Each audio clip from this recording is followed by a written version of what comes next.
Le prochain synode d'octobre pour le Moyen-Orient au centre de l'Assemblée des ordinaires catholiques de Terre Sainte. Les pourparlers de Washington, une importante occasion de dialogue en dépit des divergences de position et des nombreuses et complexes questions à résoudre sur le terrain. Les souhaits de la custodie de Terre Sainte.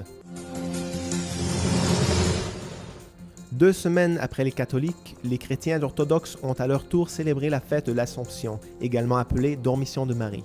De nombreux fidèles de Jérusalem ont participé à la traditionnelle procession à la tombe de la fille de Jérusalem.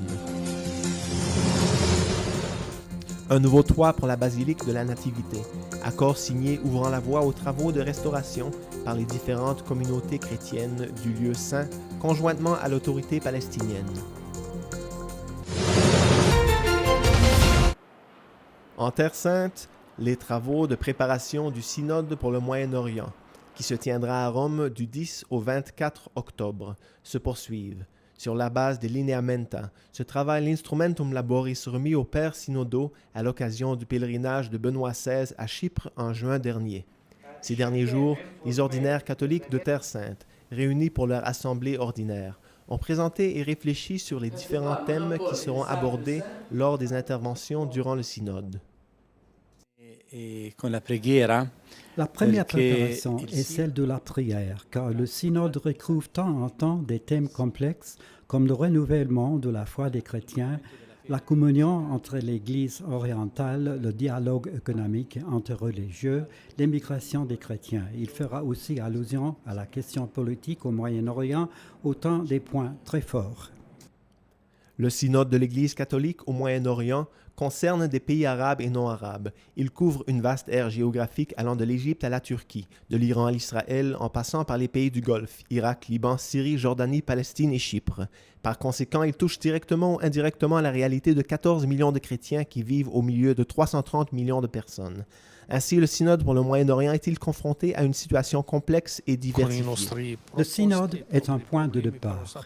Nous venons avec nos propositions, avec nos problèmes. Pourtant, nous savons qu'il nous revient à remédier à ce qui nous manque. Lors de cette rencontre, nous avons découvert des points faibles sur lesquels il est nécessaire de travailler, de coordonner avec tous ces rites, avec beaucoup d'émigrés, avec les travailleurs qui s'en servent dans une dimension interreligieuse de dialogue. Il nous revient de prendre en main sérieusement ce travail. Et certainement, le monde nous soutient et prie pour nous, et tout ira bien, espérons-le. La première journée de travail s'est conclue avec les vêpres solennelles, au Carmel de Bethléem, avec la participation des instituts de vie consacrés de Terre Sainte. Un moment important de prière à l'intention spéciale du synode, à quelques centaines de mètres de la basilique de la Nativité. Quel avenir pour les chrétiens au Moyen-Orient? Ne crains pas, petit troupeau. Ainsi s'achève le texte de l'Instrumentum Laboris, dans lequel on perçoit la préoccupation pour les difficultés du moment présent, mais en même temps, l'espoir fondé sur la foi chrétienne en un avenir meilleur, plein de confiance filiale en la providence divine.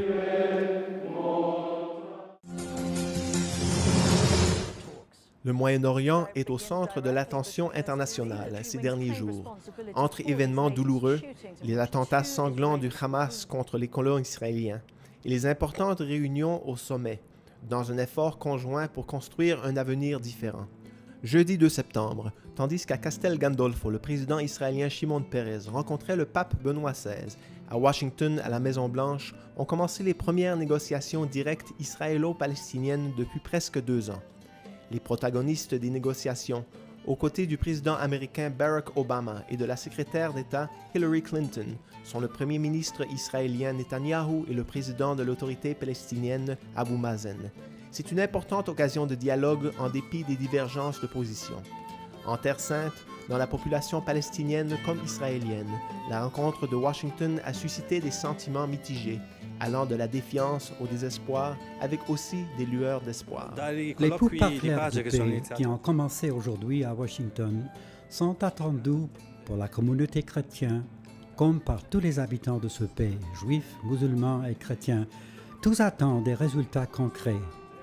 Les difficultés sont nombreuses, mais nous sommes conscients qu'il est nécessaire de faire quelque chose. De notre point de vue, Nous attendons qu'en chrétiens, que le caractère chrétien de la ville sainte, Jérusalem, soit préservé. L'espoir que la reprise des pourparlers à Washington aide les Israéliens et les Palestiniens à parvenir à un accord respectueux des aspirations légitimes des deux peuples et capable d'apporter une paix stable en Terre sainte et dans toute la région, a marqué la rencontre entre Benoît XVI et le président israélien Shimon Peres. Ils ont réaffirmé leur condamnation de toute forme de violence et la nécessité de garantir à toutes les populations de la région de meilleures conditions de vie. Le voyage du pape en Terre sainte en mai 2009 et la situation de l'Église catholique en Israël ont été les autres sujets de conversation. A également été particulièrement souligné l'importance de la présence des communautés catholiques en Terre sainte et leur contribution pour le bien commun de la société, notamment dans les écoles. Sur la menorah d'argent, don du président israélien au Saint-Père, une dédicace significative. À sa sainteté, le pape Benoît XVI, le berger qui nous conduit sur les terres des bénédictions et de la paix. Torche à la main, aux premières lueurs de l'aube, on défilait dans les rues de la vieille ville, en priant et en chantant. C'était il y a quelques jours à Jérusalem, la fête de la Dormition de Marie, comme l'appellent les chrétiens d'Orient, et la fête de l'Assomption, célébrée par les églises orthodoxes selon le calendrier julien, près de 2 semaines après l'Église catholique. Alors qu'il fait encore sombre, religieux et fidèles descendent en procession du patriarcat grec orthodoxe, portant une icône de Notre-Dame endormie, pour arriver à Gethsémané, dans l'église où l'on vénère le tombeau de la Vierge, lieu où une tradition situe l'événement de l'Assomption de Marie au ciel. Là, l'image sacrée est alors révérée et demeure quelques jours, après quoi, lors d'une autre procession, l'on apportera solennellement les bandages funéraires et le linceul de la Vierge. En cette fin du mois d'août, ici à Jérusalem, c'est l'une des célébrations liturgiques la plus suivie par les chrétiens de rite oriental. Beaucoup de pèlerins viennent spécialement à cette occasion de Grèce, d'Europe de l'Est et de Russie. Mais ceux qui vivent avec le plus de dévotion cette fête mariale, qui est précédée de 2 semaines de préparation et de jeûne, sont principalement les chrétiens locaux qui se rassemblent avec une foi sincère autour de celle qu'ils tiennent pour leur concitoyenne, la plus hiérosolymitaine, comme ils l'appellent. Selon une antique tradition, c'est dans la Cité Sainte en effet que la Vierge Marie est née et mourue, ici à Jérusalem. Et la plus hiérosolymitaine est aussi le nom donné à l'icône la plus vénérée dans toute la ville, qui se trouve à côté du tombeau de la Vierge. Une autre icône typiquement orientale symbolise la montée au ciel de la Vierge, avec l'image d'un enfant dans ses langes, qui représente l'âme de Marie, que Jésus prend dans ses bras pour la porter au ciel.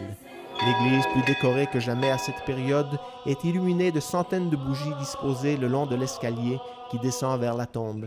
S'y succèdent les liturgies des différentes églises orthodoxes, la grecque et l'arménienne en particulier, qui sont les 2 communautés, selon le statu quo, à garder et à officier dans ce lieu saint.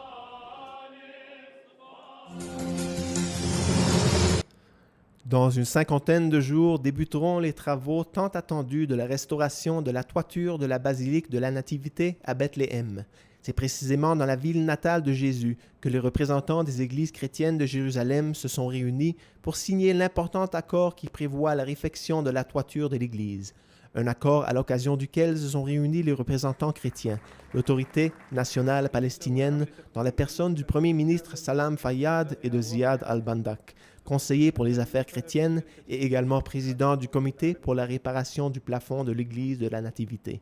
Ainsi, après la signature de l'accord survenu au palais présidentiel à Bethléem, d'ici 2 mois, la société italienne qui a été retenue pour la mise en œuvre du projet de restauration et qui sera assistée par une entreprise de Bethléem pourra commencer les travaux de rénovation qui devraient être terminés en 150 jours.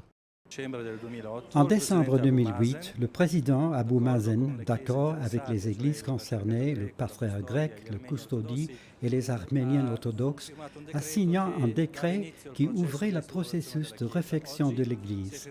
Aujourd'hui, a signé un contrat de réfection avec l'entreprise qui conduira les travaux. C'est un événement unique et historique, comme l'a souligné le premier ministre palestinien. Ce lieu en Palestine a une signification importante pour les chrétiens du monde entier comme pour les Palestiniens. Nous espérons que cette restructuration sera aussi l'occasion d'ouvrir la récupération des autres lieux saints. C'est la première fois en 1700 ans que l'Église connaît de tels travaux de rénovation, et c'est aussi la première fois dans l'histoire récente de la Palestine. J'espère que notre rencontre inaugure une nouvelle relation de coopération. La question du statu quo, qui dans la basilique de la Nativité, comme au Saint-Sépulcre, réglemente la propriété et les droits des différentes communautés chrétiennes, et les occasions manquées d'entente entre les parties ont souvent affecté la prise de décision concernant ces travaux de rénovation. C'est la raison pour laquelle cette nouvelle de la signature de cet accord met en lumière une harmonie retrouvée entre les Églises.